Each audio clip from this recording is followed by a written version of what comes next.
Hello friends, welcome again on the YouTube channel of Udit pharmacy. मेरा नाम आशीष राय है।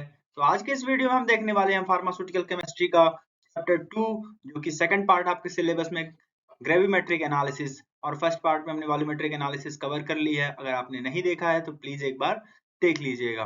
Okay, तो आगे बढ़ते हैं। Gravimetric analysis, what is gravimetric analysis? Basically gravimetric analysis होती क्या है?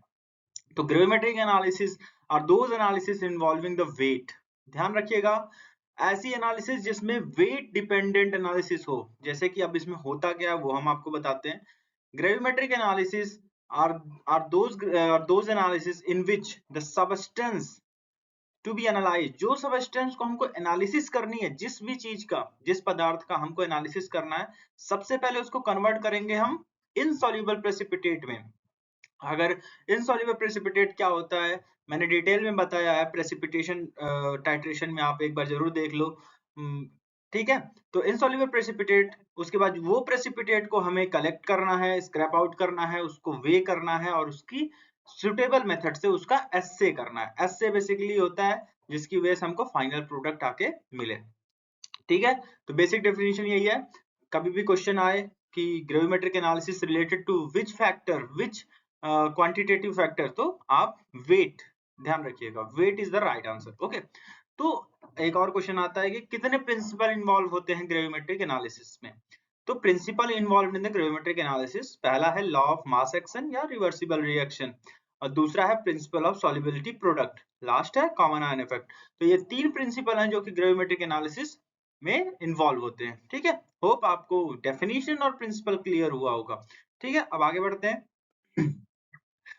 कितने टाइप्स ऑफ ग्रेविमेट्रिक एनालिसिस हैं? अभी there are 4 types of gravimetric analysis, जिसमें फिजिकल ग्रेविमेट्री है, थर्मोग्रेविमेट्री है, इलेक्ट्रॉनिक डिपोजिशन है, प्रेसिपिटेटिव ग्रेविमेट्री। तो अगर इसका आपको डिटेल वर्जन जानना है कि प्रिंसिपल ग्रेविमेट्री में क्या क्या चीजें होती हैं, थर्मो में क्या होती हैं, इलेक्ट्रॉनिक में और प्रेसिपिटेटिव में, तो आप उदित फार्मेसी ऐप पे विजिट करो, आपको पूरा डिटेल में वहां बताया जाएगा। वेल एजुकेटेड टीचर्स के हिंदी इंग्लिश, आपको जो भी भाषा समझ आती है उसमें आपको समझाया जाएगा। तो बेसिक मैं आपको बता दे रहा हूँ कि फिजिकल ग्रेविमेट्री क्या होती है। फिजिकली फिजिकल फिजिकल चीजों का यूज करके हम, जैसे कि वेइंग मशीन यूज कर लेते हैं, उससे हम ग्रेविमेट्री एनालिसिस करें। थर्मो, थर्मो का मतलब टेम्परेचर, टेम्परेचर इन्वॉल्व होता है इस ग्रेविमेट्रिक एनालिसिस में। Electronic, electronic basically electronic machines जो होती हैं वो यूज होती है इसमें। प्रेसिपिटेटिव ग्रेविमेट्री, जो कि प्रेसिपिटेशन प्रोडक्ट के आधार पे ये एनालिसिस की जाती है। तो इसको इन चार एनालिसिस मेथड्स को हम अंडर रखते हैं ग्रेविमेट्रिक एनालिसिस में। होप आपको समझ में आया होगा। अगर आपको डिटेल वर्जन जाना है तो आप उदित फार्मेसी ऐप पे जरूर एक बार विजिट करिए। ठीक है, अब आगे बढ़ते हैं। अभी ग्रेविमेट्रिक एनालिसिस के डेफिनेशंस हो गए, प्रिंसिपल हो गए, टाइप्स हो गए। अब किस मेथड से ग्रेविमेट्रिक एनालिसिस हम करते हैं? दो मेथड है यहाँ पे, सैंपलिंग और प्रेसिपिटेशन। तो सैंपलिंग में क्या होता है? The sample from the bulk material is ideal if it is represent all the properties of the bulk material। देखिए, जो सैंपल आप उठा रहे हो, मान लो कि 10 किलो की बोरी है, उसमें से आप कुछ पार्ट उठा रहे हो। ठीक है, सैंपल वहां से निकाले बल्क मटेरियल से। अगर वो सेम प्रॉपर्टीज दे रही है जो बल्क मटेरियल में पहले से लिखा हुआ है, तो पहला मेथड तो ये होगा।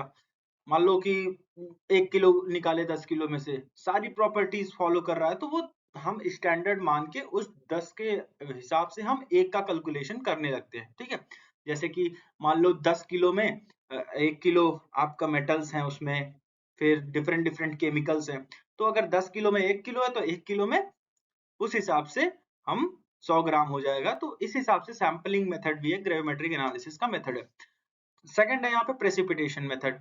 तो precipitate is ideal when it react with analyte and produce easily filterable precipitate.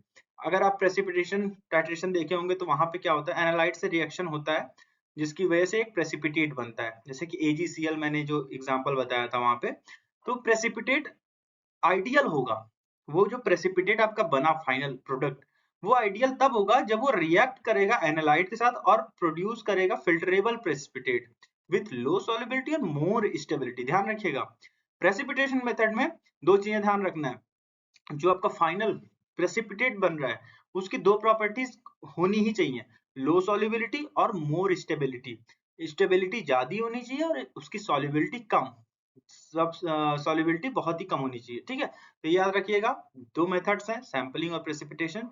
Hope आपको समझ में आया होगा। अगर आपको डिटेल वर्जन जानना है तो आप उदित फार्मेसी ऐप पे विजिट करिए, वहाँ पे आपको अच्छे से समझाया जाएगा, हिंदी इंग्लिश जो भी आपको भाषा समझ आती है, ठीक है। अब आगे बढ़ते हैं।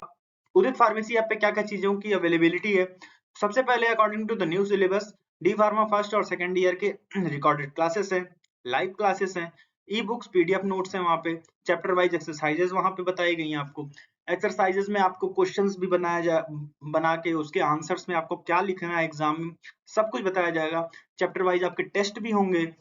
लाइव चैट्स, आपको कभी भी कोई भी प्रॉब्लम आती है वहां पे पूछ सकते हो, हिंदी इंग्लिश दोनों भाषा में समझाया जाएगा।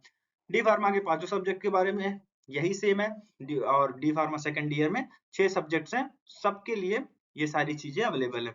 अगर आप डी फार्मा एग्जिट एग्जाम की तैयारी कर रहे हो तो भी यहाँ अवेलेबिलिटी है इसकी, एमसीक्यूज हैं सारे सब्जेक्ट्स के, अनलिमिटेड अटेम्प्ट्स हैं, सारे क्वेश्चन जो बने हैं वो पीसीआई सिलेबस के अकॉर्डिंग बने।